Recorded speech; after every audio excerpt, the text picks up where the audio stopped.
পার্বত্য চট্টগ্রাম নাগরিক পরিষদ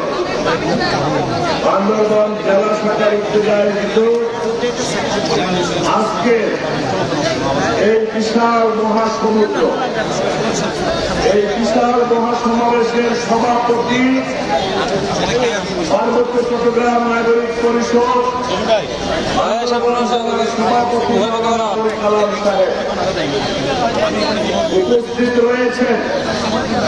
পার্বত্য চট্টগ্রাম নাগরিক পরিষদ কেন্দ্রীয় কার্যনির্বাহী সংসদের মহাসচিব সাবেক পৌর মেয়র বাগাইছড়ি আলমগীর কবির সহ আমি